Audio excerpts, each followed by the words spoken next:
आज की क्लास में हम एक और मॉक टेस्ट डिस्कस करेंगे यूपी डीएलएड थर्ड सेमेस्टर का। सबसे पहले सभी साथियों से हम क्षमा मांगते हैं क्योंकि कम से कम 8 से 10 दिन बाद हम आपसे हूबहू मुलाकात कर रहे हैं।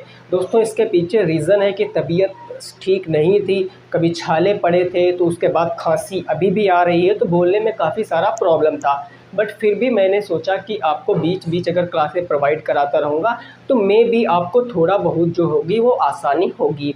तो शुरुआत करते हैं क्लास की, लेकिन उससे पहले आप अपने मित्रों के संग क्लास को शेयर कर दीजिए। पूरे 18 क्वेश्चन मैं आपको कराऊंगा और हर एक क्वेश्चन का कंसेप्ट मैं आपको बताने की कोशिश करूंगा।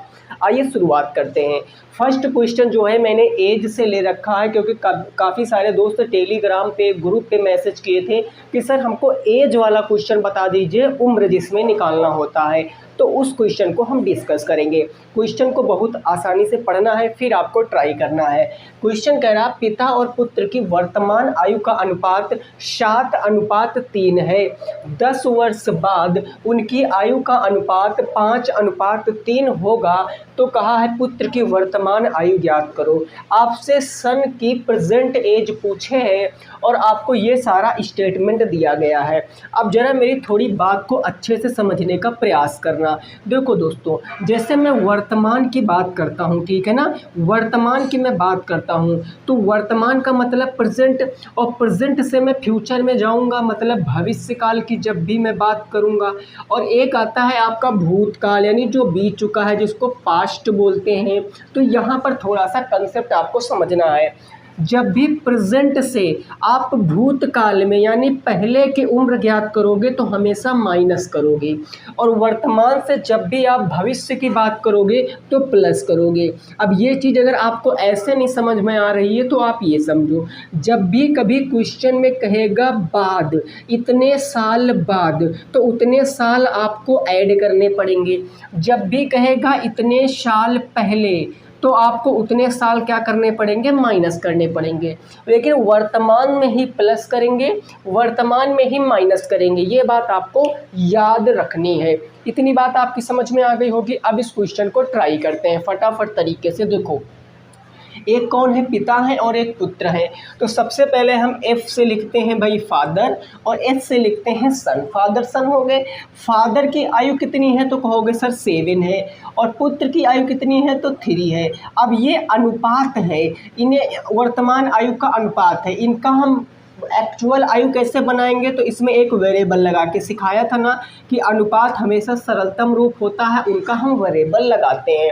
अब प्रश्न के अनुसार अगर मैं चलूँगा तो बहुत अच्छे से समझना है भाई। प्रश्नानुसार चीज़ें क्या कह रही हैं कि कितने वर्ष बाद, तो 10 वर्ष बाद। बाद की बात कर रहा है तो क्या करेंगे दोस्तों, प्लस करेंगे। यानी कि जो फादर की आयु है 7x और उसमें भी प्लस कर देंगे 10, और अनुपात हो जाएगा 3x, उसमें भी प्लस कर देंगे 10। ये 10 साल बाद का अनुपात आ गया। अब जो अनुपात है इसको हम बटे में भी तो कह सकते हैं। आप कहोगे सर बिल्कुल, यानी 7x प्लस 10, और ये बटे कह सकते हैं 3x प्लस में 10, कहोगे बिल्कुल। और 10 साल बाद आयु का अनुपात कितना हो जा रहा दोस्त, तो 5:3, यानी ये बराबर किसके होगा, 5:3 के होगा। अब ये सॉल्व हो जाएगा भाई, क्रॉस मल्टीप्लाई करा, 3 जाएगा इनमें मल्टीप्लाई कराएगा, यानी 7x प्लस 10, और ये हो जाएगा 3 बराबर, ये 3x प्लस 10 जाएगा तो इससे मल्टीप्लाई कराएगा 3x प्लस में 10। जब मल्टीप्लाई कराओगे 7 तियाँ 21x प्लस में 3 दहम कितना हो गया, 30 हो गया, और ये हो गया 5 तियाँ 15x प्लस में 5 दहम कितना हो गया, 50 हो गया। अब x वालों को एक तरफ ले लो। इधर देखो 21x था, 21x रोका, और ये 15x प्लस से उधर जाएगा माइनस में, हो गया 15x बराबर। अब इधर देखो ये 50 था और ये 30 ले जाएंगे तो माइनस में हो जाएगा, यानी ये हो जाएगा 50 माइनस में 30, यानी डायरेक्टली हम कहेंगे 6 5 11। भाई 6x बराबर कितना बचा, 50 से 30 जाएगा तो 20 बचा। अब x की वैल्यू निकालेंगे तो 20 बटे कितना आ जाएगा, 6 आ जाएगा। जब सिंप्लीफाई करेंगे तो 2 तियाँ 6 और 2 दहम 20, यानी कितना आ गया, x की वैल्यू 10/3 आ गया, 10/3। आपसे पूछे किसकी आयु है, तो पुत्र की आयु पूछे है। पुत्र की वर्तमान आयु कितनी है, 3x। तो 3 में आप इसका वैल्यू रख दो भाई, 3 इंटू एक्स की वैल्यू रखोगे 10/3, भाई 3 से 3 खत्म, तो वैल्यू कितनी आ गई, 10 वर्ष। यानी आंसर क्या होगा, 10 वर्ष जिनका आंसर आ रहा था वो बिल्कुल करेक्ट है अपने स्थान पर। 10 ईयर एकदम से राइट आंसर होगा, बिल्कुल करेक्ट आंसर होगा, नोट कर सकते हो दोस्तों। कितना आंसर होगा, 10 साल एकदम से करेक्ट आंसर हो जाएगा। बात समझ में आ गई। इस क्वेश्चन का स्क्रीनशॉट ले लीजिए। मैं लगभग अब जितने मॉक टेस्ट कराऊंगा सब में ऐसा क्वेश्चन ले आऊँगा, ताकि एग्ज़ाम से पहले आप सारा कंसेप्ट सीख जाओ। वैसे उम्मीद करते हैं आपको ये कंसेप्ट समझ में आ गया होगा। अगला क्वेश्चन लिखते हैं, उस क्वेश्चन को लगाने की कोशिश आपको करना है, और वीडियो को दोस्तों शेयर ज़रूर कर दीजिए। अच्छा कंटेंट है, आपको काफ़ी सारी चीज़ें सिखाएगा, ठीक है।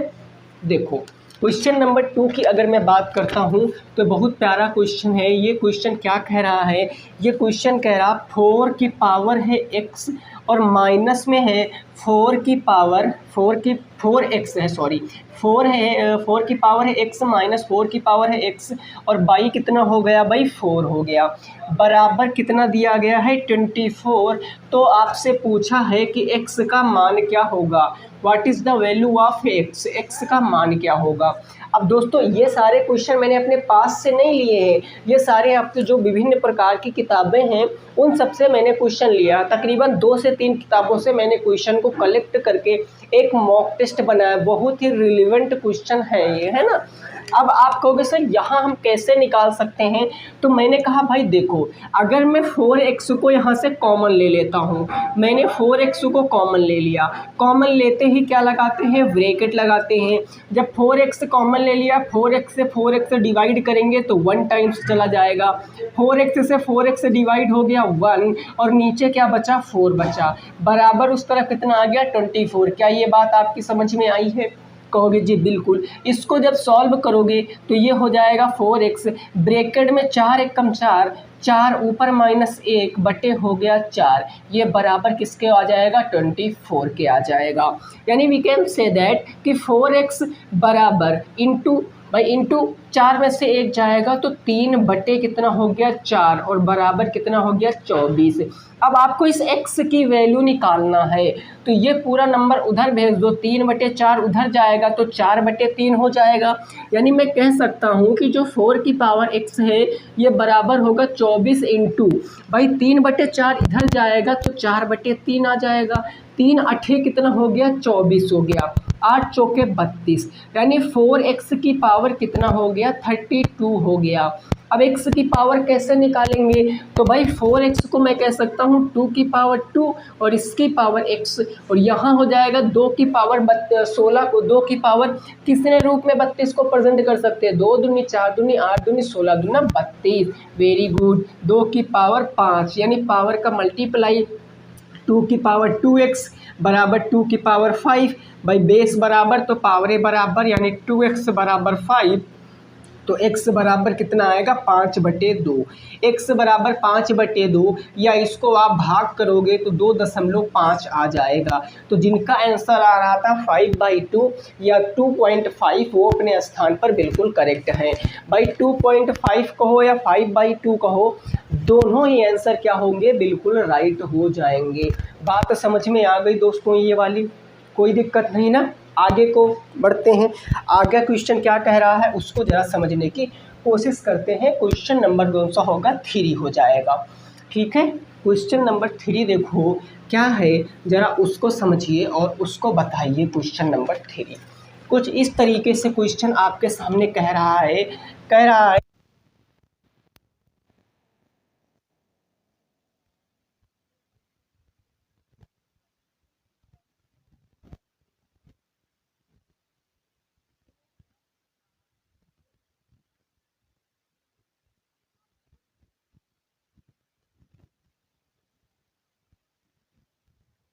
पूछे, चलिए बताइए इस क्वेश्चन का राइट आंसर क्या होगा। चक्रवृद्धि मिश्रधन क्या हो जाएगा। तो दोस्तों आपको पता है ऐसे क्वेश्चन हम कैसे लगाते हैं। सबसे पहले गिवन को लिखते हैं कि सर प्रिंसिपल कितना है 2400, रेट ऑफ इंटरेस्ट कितनी है 25%, टाइम कितना है 2 ईयर, और आपसे पूछे क्या है चक्रवृद्धि मिश्रधन। चक्रवृद्धि मिश्रधन का मतलब अमाउंट आपसे पूछे हैं। और आपको पता फार्मूला क्या होता है, A बराबर P 1+R/100 की पावर n, जहाँ पर P प्रिंसिपल, A अमाउंट और R इंटरेस्ट, R रेट होता है, n होता है नंबर ऑफ टाइम। तो A बराबर निकालेंगे भाई, प्रिंसिपल के स्थान पे कितना सेट करेंगे 2400, ब्रैकेट में 1 प्लस रेट कितनी है 25 और बटे होगा 100, इसकी पावर कितनी हो जाएगी 2। अब ब्रैकेट में जो सॉल्व हो रहा सॉल्व कर लो, 25 एकम 25, 25 चौके 100, 4 एकम 4 एक 5/4, यानी वी कैन से दैट कि 2400 ब्रैकेट में क्या होगा 4 एकम 4 एक 5/4, यानी 5/4, और इसकी पावर कितनी हो जाएगी 2 हो जाएगी। अब जितनी पावर उतनी बार लिख लो, यानी अमाउंट बराबर क्या होगा 2400 इंटू हो जाएगा 5/4 इंटू हो जाएगा 5/4। भाई 2 बार क्यों लिखा, क्योंकि पावर 2 है, टाइम जितना है उतनी बार लिखना पड़ता है। 4 से काटेंगे 4 छंगे हो गया 24, यानी ये आ गया 600। 4 से काटेंगे 15 चौके 60, यानी 150 आ गया। 5 पंजे 25 इंटू 150, तो ए बराबर आएगा 150 इंटू के 25। जब सॉल्व कराओगे 15 पछे 75 के 5 7, 15 दूना 30 और 7 हो गया 37, और ये जीरो लगा दोगे, यानी कितना आंसर आएगा 3750। 3750 जिनका आ रहा था वो बिल्कुल करेक्ट है, नोट कर सकते हो। 3750 एकदम से राइट आंसर होगा। क्लियर है ना दोस्तों, डन है चीज़ें, कोई परेशानी नहीं ना। ओके चलो नेक्स्ट अगले प्रश्न पर पहुंचते हैं, और उस प्रश्न को लगाने की कोशिश करना है। क्वेश्चन नंबर होगा आपका 4, प्रश्न संख्या 4। चीज़ें समझ में आ रही हैं ना, तो लाइक करते चलना है, आप लोगों को शेयर करते हुए भी चलना है। चीज़ को देखूं, अगर मैं इतनी चीज़ को देखूं तो ये चीज़ हमें क्या दिख रही है, ये चीज़ हमें दिख रही है x+1 का होल स्क्वायर, x+1 का होल स्क्वायर और -5 का स्क्वायर। अब कहोगे सर आपको कैसे पता ये क्या है, तो मैं कहता हूँ इसको चलो खोल ही लेते हैं। आप कहोगे x+1 का होल स्क्वायर अगर मैं करूँगा तो ये हो जाएगा a² मीन्स x का square plus b square plus 2ab, 2 into x into 1, यानी अल्टीमेटली ये निकल कर आएगा x² + 1 प्लस के 2x। और यही देखो वहाँ पर लिखा हुआ था, ये यही लिखा हुआ था ना, तो मैंने डायरेक्ट कह दिया कि ये हो जाएगा इसका होल स्क्वायर -5 का स्क्वायर। अब ये क्या बन गया दोस्त, ये बन गया a² माइनस के b², a² माइनस के b², यही तो बन गया। यानी एक बार इसको प्लस में लिख दो, एक बार माइनस में लिख दो, आंसर आएगा। अगर मैं प्लस में लिखता हूँ तो x+1 + 5, माइनस में लिखूंगा तो x+1 माइनस के 5। जब इसको सॉल्व करेंगे तो x+6 एक ब्रैकेट में और x माइनस के 4 एक ब्रैकेट में, ये इसके गुणनखंड हो जाएंगे। सिंपल सा क्वेश्चन सा, उम्मीद करते हैं कि आपको ये समझ में आया होगा, है ना। बिल्कुल सिंपल सा क्वेश्चन था ये। क्लियर हो गई बात ना। चलिए नेक्स्ट पे मूव करते हैं क्वेश्चन नंबर 7 की तरफ। क्वेश्चन नंबर 7 देखेंगे क्या कह रहा है और उसको भी थोड़ा सा समझेंगे। ठीक है दोस्त, देखो जरा क्वेश्चन नंबर 7 इस तरीके से है। ये कह रहा है एक घनाभ की विमाएँ, एक जो घनाभ है उसकी जो विमाएँ हैं, विमाएँ इन द सेंस लंबाई चौड़ाई और ऊंचाई, विमाएँ क्रमशः 8:7:5 में है। ठीक है, ओके सर। फिर कह रहा है यदि आयतन, यदि जो वैल्यूम है इनका जो आयतन है वो कितना दिया गया है 2840, यानी 2,80,000 सेंटीमीटर क्यूब है। तो कहा गया है घनाभ का संपूर्ण पृष्ठ बताओ। घनाभ का क्या बताना है भाई, संपूर्ण पृष्ठ बताना है। आप बताओ संपूर्ण पृष्ठ क्या होगा घनाभ का। इस क्वेश्चन को लगाइए, थोड़ा कैलकुलेटिव क्वेश्चन है, आपको पेन कापी यूज करना पड़ेगा तभी आप इस क्वेश्चन को लगा सकते हो। भाई देखो घनाभ का जब तक आप पूछोगे सर संपूर्ण पृष्ठ क्या होता है, तो मैं कहूँगा दोस्तों जो संपूर्ण पृष्ठ होता है वो होता है 2LB प्लस में BH प्लस में HL। तो जब तक आपको लंबाई चौड़ाई ऊंचाई नहीं पता होगी तब तक आप संपूर्ण पृष्ठ नहीं बता सकते हो। उसके लिए आपको अनुपात दिया गया है। तो मैं मानता हूँ इस क्वेश्चन को जब मैं सॉल्व करूँगा तो मैं मानता हूँ लंबाई कुछ होगी, चौड़ाई कुछ होगी, ऊंचाई कुछ होगी। लंबाई भाई 8 रेस्पेक्टिवली का मतलब दोस्तों जब भी क्रमशः लिख जाए तो इसका मतलब क्रम से पहले लंबाई फिर चौड़ाई फिर ऊंचाई ऐसे आएगा, है ना। लंबाई 8 है, चौड़ाई 7 है, ऊंचाई 5 है। इन सब में मैं x लगा लेता हूँ क्योंकि ये अनुपात है। अब हम प्रश्न के अनुसार लगाएंगे तो हमें आयतन दिया गया है। आयतन कितना दिया गया है, वो दिया गया 28, है ना 28। उसके बाद कितना दिया गया है भाई 1 2 3 4, 1 2 3 4 इतना। आयतन होता क्या है भाई, लंबाई ये हो गया 8x इंटू के 7x इंटू के 5x और ये बराबर होगा 28 के बाद 4 जीरो, है ना। अब गुणा कराएंगे 8 7 56 और 56 पंचे 5 पंजे 25 6 पंचे 30 यानी हो जाएगा 280x³ बराबर के 280 उसके बाद 3 जीरो। अब x³ हमें निकालना है तो आप आसानी से निकाल सकते हो, यानी ये आ जाएगा 28 के बाद 1 2 3 4 और डिवाइडेड बाई कितना आ जाएगा भाई 280, क्योंकि ये गुणे से इधर बटे में 280 से 280 एक बार में ख़त्म, यानी x³ बराबर कितना आ गया 1000। यानी मैं कह सकता हूँ कि जो x³ है वो 1000 के बराबर है। x किसके बराबर होगा, क्यूब हटाओगे तो क्यूब रूट के बराबर होगा, यानी क्यूब रूट ऑफ 1000। तो x बराबर किसके बराबर होगा भाई 10 के बराबर होगा। x आ गया 10। अब हमें ओरिजिनल पता करना है तो 10 8 80 सेंटीमीटर लंबाई हो गया, 10 7 70 सेंटीमीटर चौड़ाई हो गया, 10 5 50 सेंटीमीटर क्या हो गया ऊंचाई हो गया। अब हमें जो खेल खेलना है वो इसके हिसाब से खेलना है, यानी लंबाई चौड़ाई ऊंचाई हमें ये रख देना है, अपना आंसर ले आना है। आओ जरा लाते हैं भाई, यहाँ हो जाएगा 2, लंबाई कितनी है 80 तो 80 इंटू चौड़ाई कितनी है 70 तो 70 प्लस चौड़ाई है 70, ऊंचाई कितनी है 50 तो ये हो गया 50 प्लस ऊंचाई है 50 और लंबाई कितनी है 80, ये 80 हो गया। इसको सॉल्व करना है तो आप देखो सॉल्व करोगे 8 7 56 560 भाई 8 7 56 और डबल जीरो 5600 हो गया, प्लस में 7 पंजे कितना हो गया 35 3500 हो गया, प्लस में 8 पंजे कितना हो गया 40 और डबल जीरो 4000 हो गया। जब आप इसको सॉल्व करोगे तो 2 इंटू ब्रैकेट के अंदर क्या आएगा भाई, पीछे से तो डबल जीरो ही आ जाएंगे भाई, यहाँ है 0, यहाँ है 5, यहाँ 6 5 11 1 आ गया, 4 3 7 7 5 12 12 1 कितना हो गया 13 हो गया, 13100 हो गया।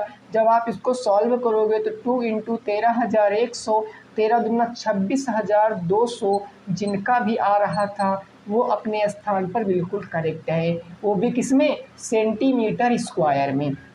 26,200 सेंटीमीटर स्क्वायर इस क्वेश्चन का सही जवाब होगा, आप नोट कर सकते हैं 26,200 सेंटीमीटर स्क्वायर। बात समझ में आ गई, लॉन्ग क्वेश्चन था, ऐसा क्वेश्चन पेपर में आता है और ये आपके बुक के ही क्वेश्चन है, मैं फिर से आपको बताए दे रहा हूँ, ठीक है ना।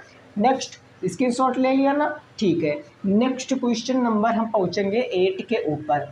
प्रश्न संख्या 8 क्या है उसको ज़रा समझेंगे और उसको भी लगाने की कोशिश करेंगे। सारे क्वेश्चन आपको अटेम्प्ट करने हैं और लास्ट में बताना है कि इन 18 में से आपके कितने बन पाए, क्योंकि अभी टाइम है दोस्तों, हम लोग मेहनत कर सकते हैं ना। तो क्वेश्चन नंबर 8 कह रहा है कि log 2 इंटू 3 डिवाइडेड बाई कितना है, डिवाइडेड बाई है log 5 का मान बताओ। इसका मान बताना है, आप कैसे बताओगे इसका मान।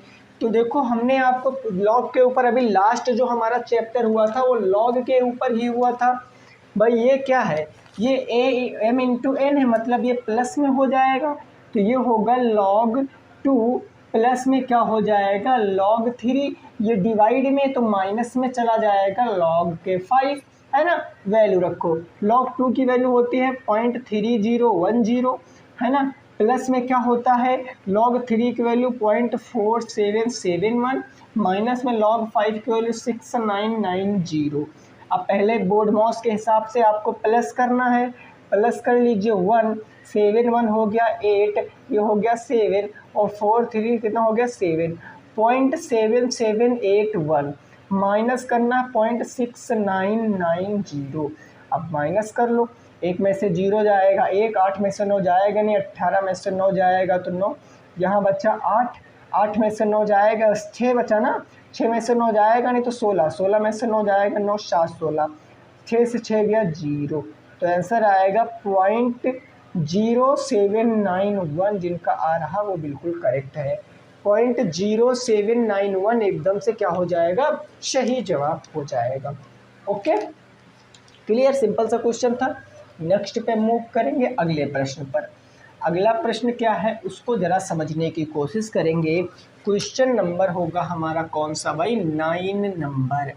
9 नंबर क्वेश्चन में एक फिगर बना हुआ है और इस फिगर में कहा गया कि जो ये ए बी है, ये जो ए बी है ये व्यास है, ये सेंटर है ओ इसको ऐसे मिला दिया गया है भाई, ऐसे ए बी सी।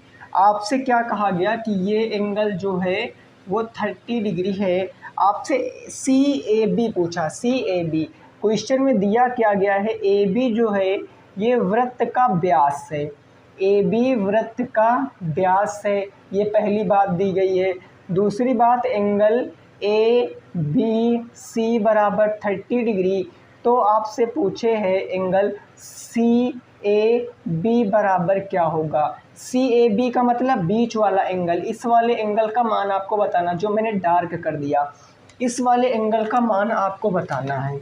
तो आप इस क्वेश्चन को कैसे लगाओगे, आप कहोगे सर बहुत आसान है, इस क्वेश्चन को अभी लास्ट क्लास में ही आपने इस कंसेप्ट को बताया था। क्या कि मैं आपसे पूछूं इस क्वेश्चन को, जब मैं आपसे सॉल्व करूंगा तो मैं आपसे पूछूंगा एंगल ए सी बी कितने डिग्री होगा।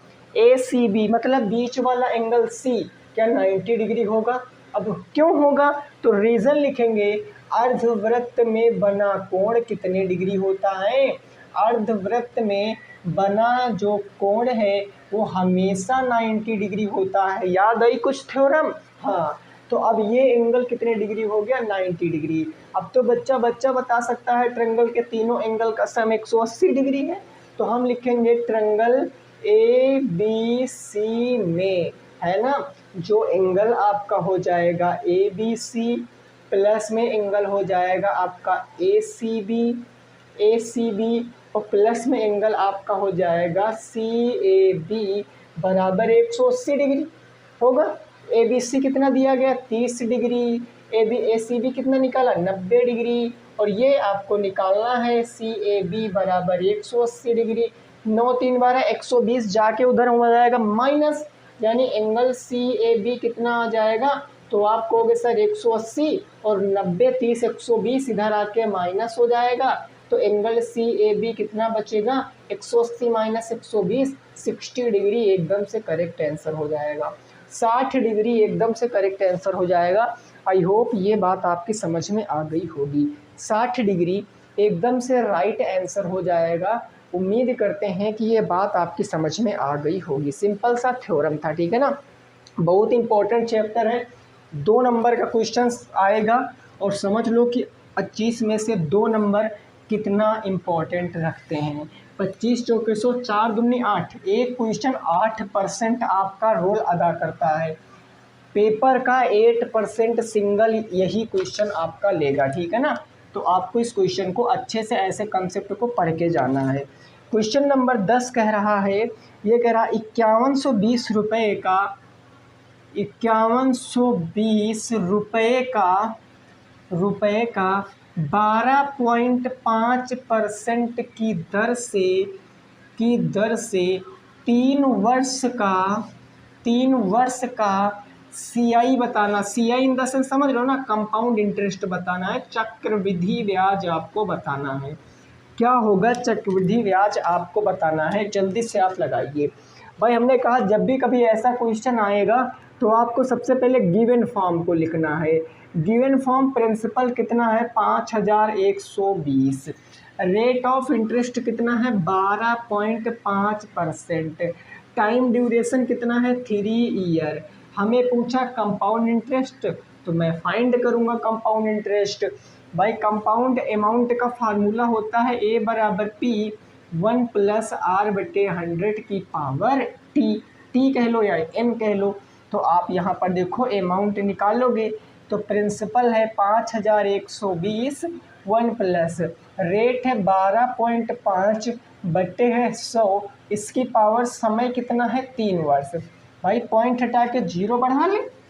अरे बोलो, बढ़ा सकते हैं, 25 से काट सकते हैं, 25 पंचे 125।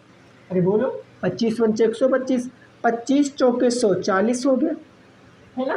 5 से काट दो, 5 एकम 5, 5 अठे 40, यानी ये बचा 1 + 1/8। कैसे समझकर आप चलना इस बात को, यानी ये बचा 5120 ब्रैकेट में 1 + 1/8, इसकी पावर कितनी बची? 3 बच गई। मैंने काटा है, आप देखो। अब क्या होगा? 8 एकम 8 एक 9/8, 8 एकम 8 एक 9/8 को 3 बार लिखेंगे क्योंकि पावर कितनी है? 3 है। यानी वी कैन से दैट कि जो 5120 है इंटू हो जाएगा 9/8, इंटू हो जाएगा 9/8, इंटू हो जाएगा 9/8। ये कैसे हुआ? तो 8 एकम 8 एक 9/8, मतलब 3 बार था तो 3 बार लिख दिया। अब इसको 8 से काटेंगे, 8 से काटो, 8 45, 8 छंग 48, 48 और 8 चौके 32, ठीक है ना। 8 से इसको काटो, 8 अठाई कितना हो गया? 64। 8 से इसको काटो, 8 एकम 8 यानी 10 बचा। 9 इंटू 9 इंटू 9 इंटू 10, यानी ये बचा 10 इंटू 9 इंटू 9 इंटू 9, 9 9 81 9 729, 729 में 10 से मल्टीप्लाई कराओगे तो 7290 ये अमाउंट आया है। बट आपसे अमाउंट नहीं पूछे दोस्त, आपसे पूछे कंपाउंड इंटरेस्ट। तो कंपाउंड इंटरेस्ट क्या होता है? Amount minus principal. अमाउंट आया 7290 माइनस प्रिंसिपल कितना था? 5120। तो आंसर कितना आ जाएगा? भाई देखो 0 0 गया, 9 में से 2 गया 7, 2 में से 1 गया तो 1, 7 में से 5 गया तो 2, 5 2 7, 1 1 2, है ना। कितना गया? 2170 रुपये जिनका आ रहा वो बिल्कुल करेक्ट है। 2170 रुपये क्या होगा? क्वेश्चन का सही जवाब होगा 2170 रुपये। नोट कर लीजिए, क्वेश्चन का सही आंसर क्या होगा? 2170 रुपये। ओके ना, क्लियर। 10 नंबर क्वेश्चन समझ में आ गया है। चलिए नेक्स्ट अगला देखेंगे, क्वेश्चन नंबर 11। 11 नंबर क्वेश्चन क्या है उसको ज़रा समझिए और लगाने की कोशिश कीजिए क्वेश्चन नंबर 11 को, ठीक है दोस्त ना। चलिए अगला क्वेश्चन देखते हैं क्या है, ज़रा उसको समझिए। ये कह रहा है कि 4 की पावर -2 है ना, और फिर है प्लस में आपका 1/8 गुणे है आपका 64 का मान बताओ। इसका मान बताना है। आप इसका मान कैसे बताएंगे? ज़रा आप सॉल्व करके बताइए, आप कैसे इसका मान बताएंगे।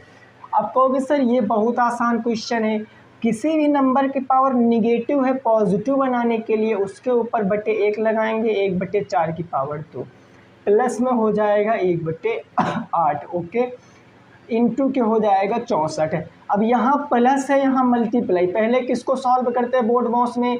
प्लस को कि मल्टीप्लाई को? कहोगे मल्टीप्लाई को। तो 8 अठाई 64, 8 एकम 8 हो गया, 1/4 चौके कितना हो गया? 16, और प्लस के 8 एकम कितना हो गया? 8। सॉल्व करोगे 8 छंग 48, 8 छंग 48, 8 एकम 8 4 12, 16 अट्ठे 128 बट्टे कितना हो गया? 16। तो आंसर कितना आएगा? 129/16 जिनका आ रहा वो बिल्कुल करेक्ट है। 129/16 इस क्वेश्चन का क्या होगा? सही जवाब होगा 129/16, ठीक है। 129/16 जवाब सही माना जाएगा। क्लियर दोस्त? अरे बोलो इतनी बात क्लियर ना। आओ नेक्स्ट पे बढ़ते हैं, क्वेश्चन नंबर 12 पर। प्रश्न संख्या 12 देखेंगे क्या कह रहा है, उसको ज़रा समझने की कोशिश करेंगे क्वेश्चन नंबर 12 को। ये क्वेश्चन आपसे इस तरीके से बातें कर रहा है, ये कह रहा है कि 2/3 और 3/4, फिर है आपका 4/5, 4/5 में सबसे बड़ा नंबर है, में सबसे बड़ी संख्या आपको बताना है, सबसे बड़ी संख्या बताओ। देखो ये क्वेश्चन आपके ऐसा सिंगल क्वेश्चन दिया गया था, मैं बताता हूँ। अगर आप 2018 का पेपर देखोगे तो एक क्वेश्चन दिया था कि निम्न में से 2/3 से बड़ी संख्या कौन सी है, 4 ऑप्शन सेट कर दिया था। तो उसको मैंने उठा के चारों ऑप्शन यहाँ रख दिए, तीनों को नंबर को यहाँ रख दिया। अब इन 3 में आपको सीधा बताना है कि कौन सा नंबर बड़ा है। जब भी कभी ऐसा क्वेश्चन आएगा आपको कुछ नहीं करना है, इन नंबरों को लिखिए, 2/3, 3/4, 4/5। उसके बाद आपको हर में जो है 3, 4, 5 इनका एलसीएम ले लीजिए। 3, 4, 5 का एलसीएम कितना होगा भाई, 5 दूनी 10, 5 तिया 15, 5 चौके 20, 5 पंजे 25, भाई 30 आ रहा है, सिंपल 30 भी नहीं आएगा, 60 आ रहा है, 5 चौके 20 तिया 60।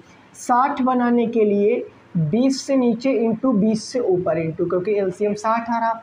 4 को 60 बनाने के लिए 15 से नीचे इंटू 15 से ऊपर इंटू, 5 को 60 बनाने के लिए 12 से नीचे इंटू 12 से ऊपर इंटू। ये काम कर लोगे। अब आपको करना क्या है, 40/60 ये आ गई, 15 तिया 45/60 ये आ गया, 12 चौके 48/60 ये आ गया।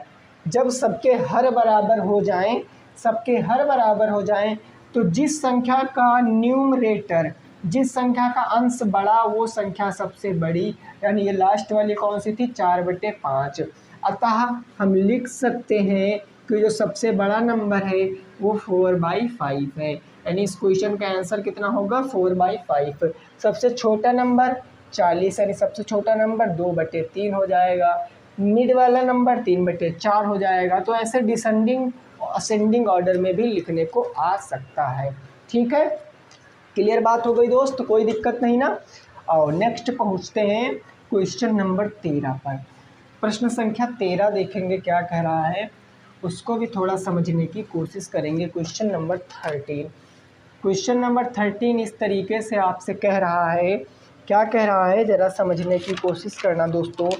ये कह रहा है कि 14 सेंटीमीटर त्रिज्या, 14 सेंटीमीटर त्रिज्या तथा 10 सेंटीमीटर ऊंचाई, 14 सेंटीमीटर त्रिज्या तथा 10 सेंटीमीटर ऊंचाई वाले बेलन का, ऊंचाई वाले जो बेलन है ना, बेलन सिलेंडर, बेलन का आपको टीएसए का मतलब है तो संपूर्ण पृष्ठीय क्षेत्रफल, टोटल सरफेस एरिया। टीएसए आपको ज्ञात करना है कि टीएसए क्या होगा। मेरे दोस्त मैंने टीएसए लिखा तो घबराना नहीं, पेपर में आपके संपूर्ण पृष्ठ का क्षेत्रफल ही लिख कर आएगा, टीएसए लिखा नहीं आएगा। मैं इसलिए लिखता हूँ कि आपका थोड़ा, अगर मैं 10 सेकंड भी आपका टाइम बचा सकूंगा तो वो आपका काम आएगा, इसीलिए मैं टीएसए लिख देता हूँ। ठीक है ना।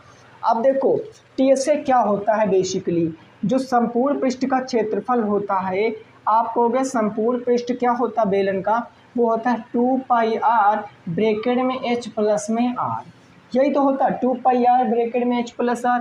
बस इसकी वैल्यू रखना है 2 इंटू पाई की वैल्यू 22/7, रेडियस कितना है 14, ऊंचाई है 10, रेडियस कितना है 14, 7 दूनी 14, 22 दूना 44, दूना 88, बाहर आ गया 88 इंटू 14 और 10 कितना हो गया 24 हो गया, 14 10 24 हो गया। अब आप इनको इंटू करा लो भाई, 88 और इंटू क्या हो जाएगा 24, 88 इंटू हो जाएगा 24, 8 चौके 32, 3 8 चौके 32, 3 कितना हो गया 35, 2 5 3, सॉल्व करोगे, सॉरी ये नहीं आएगा, इसको जब करोगे 2 8 16, 2 8 16 1 17, भाई 2 आ गया, 6 5 11 आ गया, 7 3 10 11 आ गया, 1 1 2, 2112। आंसर कितना आएगा 2112 सेंटीमीटर स्क्वायर आ जाएगा, है ना। 8 चौके 32, 3 8 चौके 32, 3 35, 8 दूनी 16, 8 दूनी 16 1 17, 2 6 5 11, 7 3 10 11 और 1 1 2। बिल्कुल करेक्ट आंसर है 2112 सेंटीमीटर स्क्वायर।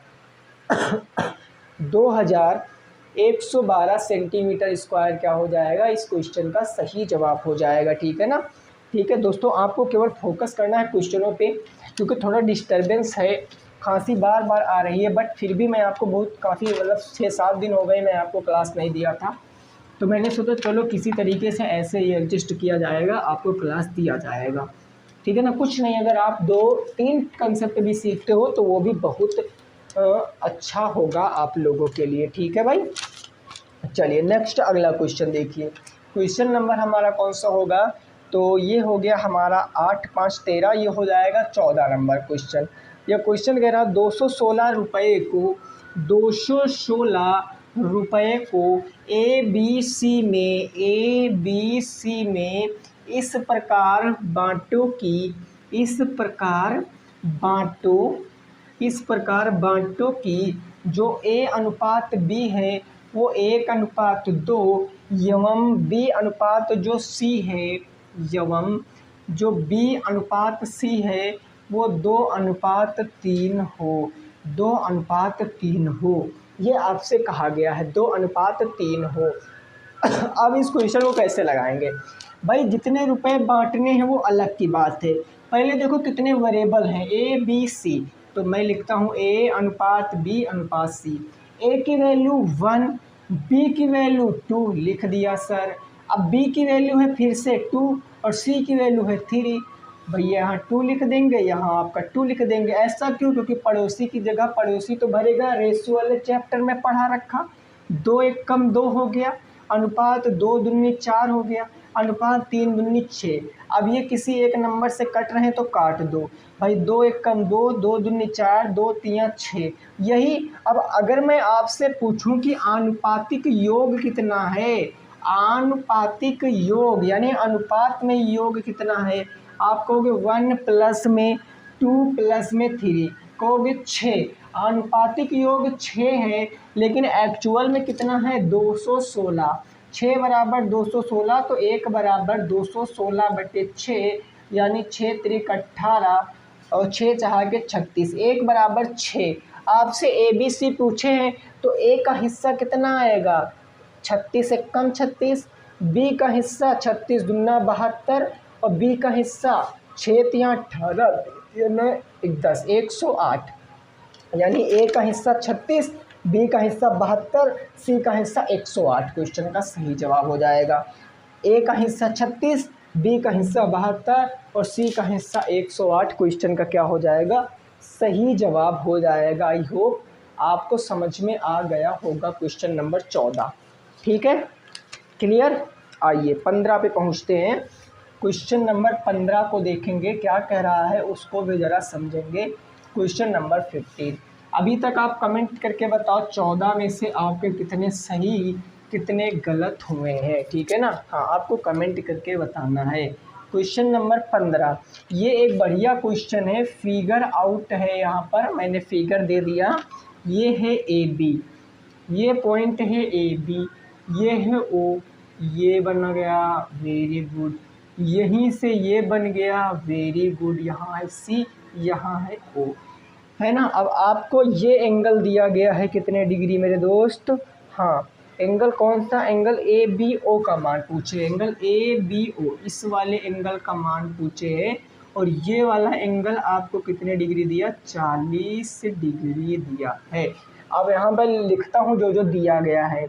ए बी क्या है, जीवा है वृत्त की, ए बी जीवा है।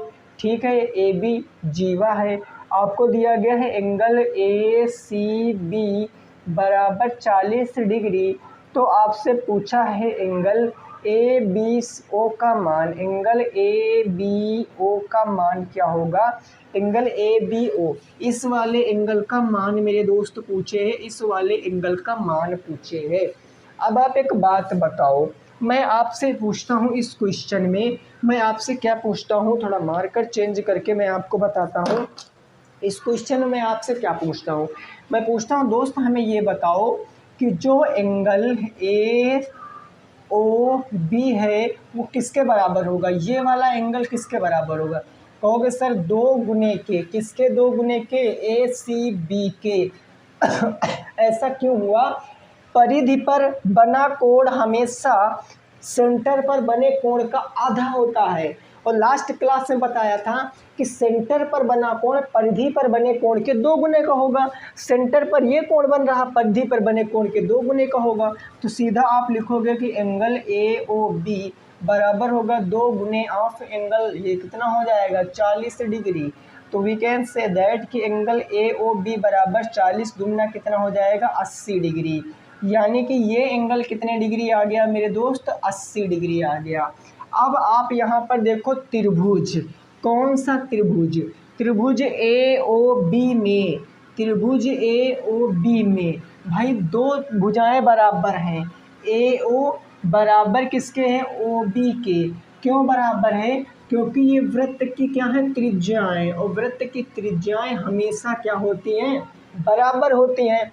अगर ये भुजा इस भुजा के बराबर है, ये भुजा इस भुजा के बराबर, तो ये वाला एंगल इस वाले एंगल के बराबर। यानी मैं कह सकता हूँ कि एंगल ओ ए बी बराबर होगा एंगल ओ बी ए के। क्यों होगा, संगत कोण है, संगत कोण संगत भुजा ये बराबर होते हैं, ठीक है ना। यानी अगर मैं इसको x मानता हूँ तो ये भी x होगा। अब ये तीनों एंगलों का सम कितना होगा 180 डिग्री। यानी अब आप कहोगे भाई ये 80 डिग्री है, भाई इसी में ट्रायंगल की बात कर रहा हूँ, प्लस एक्स बराबर 180 डिग्री होगा। त्रिभुज के तीनों अंतः कोणों का योग 180, 80 x, तो ये x क्या होगा 2x बराबर के 180, और ये प्लस से इधर आएगा माइनस में, यानी 2x बराबर कितना होगा 100 डिग्री। तो x बराबर कितना होगा 100/2, यानी कितने डिग्री 50 डिग्री। कितने डिग्री 50। ये एंगल कितना आ गया 50, और आपसे यही एंगल पूछा था, तो ये एंगल कितना हो जाएगा 50। अतः आप यहाँ लिख सकते हो कि अतः angle A B O is equal to कितने डिग्री 50 डिग्री। एकदम से सही उत्तर आ जाएगा। 15 नंबर क्वेश्चन का सही जवाब कितना आएगा 50 डिग्री, नोट कर सकते हो। 50 डिग्री क्वेश्चन का क्या होगा सही जवाब होगा, नोट कर लीजिए। आगे बढ़ेंगे नेक्स्ट क्वेश्चन पे और उसको भी समझने का प्रयास करेंगे, है ना। नेक्स्ट क्वेश्चन पे बढ़ेंगे, उसको भी समझने का प्रयास करेंगे, ठीक है, क्लियर। चलिए आगे पहुंचते हैं नेक्स्ट क्वेश्चन नंबर 16 पर। प्रश्न संख्या 16 क्या कह रहा है उसको भी ज़रा आपको लगाना है। क्वेश्चन नंबर 16, कोई दिक्कत दोस्तों नहीं है, आपको बन पा रहे हैं ना क्वेश्चन, आपको कमेंट करके बताना है मित्र, आपको बताना ज़रूर है कि क्वेश्चन बन पा रहे हैं या आपसे नहीं। देखो अभी आपके पास टाइम है, अगर अभी भी आप नहीं इन सब बारों में सोचोगे तो फिर भाई गड़बड़ हो जाएगा काम। क्वेश्चन नंबर 16 दिया गया है कि 14 सेंटीमीटर त्रिज्या वाले 14 सेंटीमीटर त्रिज्या वाले वृत्त के चतुर्थांश का क्षेत्रफल बताना है। वृत्त के चतुर्थांश का क्षेत्रफल क्या होगा, चतुर्थांश का क्षेत्रफल ज्ञात करो। अब आप बताओ चतुर्थांश का क्षेत्रफल क्या होगा। चतुर्थांश कैसे बनता बता दें। देखो ये एक वृत्त होता, बीचों बीच में सेंटर। अब सेंटर से मैं 4 पार्ट अगर मैं कर दूंगा तो ये पहला चतुर्थांश, दूसरा, तीसरा, चौथा, और प्रत्येक का जो एंगल होता है वो 90 डिग्री होता है। यानी ये भी 90, ये भी 90, ये भी 90 और ये भी 90, तभी ना 90 90 90 4 बार ऐड करोगे 360 डिग्री आएगा। बस यहाँ पर यही लिखना है। तो जो चतुर्थांश का क्षेत्रफल होता है वो कुछ नहीं होता है, वो बस ये आपसे कहना चाह रहा है कि आपको लिखना है पहले वृत्त का क्षेत्रफल पाई आर स्क्वायर, इंटू करा देना है θ/360। थीटा का मतलब जो एंगल गिवन है, बस ये हो जाएगा पाई की वैल्यू 22/7, रेडियस है 14, तो ये 14 × 14 या 14 का स्क्वायर आप 196 भी लिख सकते हो, है ना। और थीटा कितना है 90, और ये हो जाएगा 360। सॉल्व करो, 0 0 खत्म, 9 चौके 36, 4 बार में जाएगा, 7 दूनी हो गया 14, 2 से काटोगे 2 बार और 2 से काटोगे 7 बार, 22 इंटू 7 कर लो आंसर। 7 दूनी 14, 7 दूनी 14, 1 15, 154 सेंटीमीटर स्क्वायर जिनका भी आ रहा था वो बिल्कुल करेक्ट है। 154 सेंटीमीटर स्क्वायर बिल्कुल करेक्ट आंसर होगा। 154 सेंटीमीटर स्क्वायर बिल्कुल करेक्ट आंसर हो जाएगा। ठीक है, चले अगले क्वेश्चन पे पहुंचते हैं। क्वेश्चन नंबर 7 पर 17 पर 17 नंबर क्वेश्चन पर पहुंचते हैं। क्या होगा क्वेश्चन, उसको समझने की कोशिश करते हैं क्वेश्चन नंबर 17 को। ठीक है दोस्त, क्वेश्चन नंबर 17 जरा देखिए क्या कह रहा है, इसको जरा समझिए। ये कह रहा है किस धन, आपको धन नहीं पता है ना, किस धन का 8% दर से 8% दर से 3 वर्ष का, जो 3 वर्ष का एसआई का मतलब सिंपल इंटरेस्ट, साधारण ब्याज 480 रुपये होगा। साधारण ब्याज कितना होगा, 480 रुपये होगा, ये आपको बताना है। अब हमने कहा ऐसे क्वेश्चनों में गिवन फॉर्म आपको बहुत ज़रूरी होता लिखने में। तो प्रिंसिपल आपको पता नहीं है, ठीक है, रेट ऑफ इंटरेस्ट आपको पता है 8%, टाइम पता है 3 ईयर, और जो सिंपल इंटरेस्ट है वो पता है कितना है 480, 480। तो प्रिंसिपल निकाल लेंगे। भाई हमको अच्छे से पता है कि सिंपल इंटरेस्ट जो होता है principal into rate into time बटे 100 के बराबर होता है। सिंपल इंटरेस्ट के स्थान पर रखेंगे 480, प्रिंसिपल हमें बताना तो पी ही रखेंगे, रेट है 8%, समय है 3 और बटे कितना हो जाएगा 100 हो जाएगा। सॉल्व कर लीजिए। भाई कैसे सॉल्व करोगे, तो पी निकालना है, तो पी निकालना है 100 आएगा गुने में, तो ये हो जाएगा 480 गुने 100, और ये 8 और 3 यहाँ बटे में आ जाएगा, 8 इंटू हो गया 3। सॉल्व करेंगे 8 छंग 48, 3 से काटेंगे 3 दूनी 6, 100 का 220 से गुणा कराएंगे तो प्रिंसिपल कितना आ जाएगा 2000 आ जाएगा। प्रिंसिपल कितना आ जाएगा 2000 आ जाएगा। इस बात को आपको याद रखना है। प्रिंसिपल कितना आ गया 2000 आ गया। ठीक है ना, क्लियर है। आइए नेक्स्ट और आज का लास्ट क्वेश्चन 18 नंबर, ये आपको करके बताना है कि 18 नंबर क्वेश्चन का सही जवाब क्या होगा। 18 नंबर क्वेश्चन का सही जवाब क्या होगा ये आपको बताना है। क्वेश्चन नंबर 18 मेरे पास का है, ये हमारे पास का क्वेश्चन है, क्योंकि गोला आप में अभी तक एक बार क्वेश्चन गोले से पूछा गया। ये क्वेश्चन कहा गया कि 7 सेंटीमीटर त्रिज्या वाले गोले का आयतन बताओ। गोले का क्या बताना है, आयतन बताना है। ये क्वेश्चन आपकी बुक का नहीं है। देखो गोले से आप में अभी तक एक बार क्वेश्चन आया है स्पेयर से, तो मैंने स्पेयर का आपको डेली एक दो क्वेश्चन कराता रहूँगा। तो ऐसा क्या होगा कि एग्ज़ाम तक स्पेयर का फार्मूला आपके दिमाग में सेट हो जाएगा एक गोले का, और जब आपका एग्ज़ाम में क्वेश्चन आ गया तो आप इजीली उसको लगा पाओगे, है ना। तो मैं इस क्वेश्चन को लगाता हूँ। भाई यहाँ पर बताओ रेडियस कितनी दिया, पहले आयतन बताओ क्या होता है। जो गोले का आयतन होता है वो होता है 4/3 pi r cube 4/3 pi r cube, यानी 4/3 पाई आर की वैल्यू 22/7। रेडियस है 7, 7 का क्यूब करना 3 बार मल्टीप्लाई, 7 से 7 एक बार ख़त्म, भाई 7 से 7 को ख़त्म, और कुछ कट नहीं रहा है। और 22 चौके कितना हो गया 88 इंटू 7 7 49, और बटे कितना हो गया 3 हो गया। अब इसको आपको सॉल्व करना है।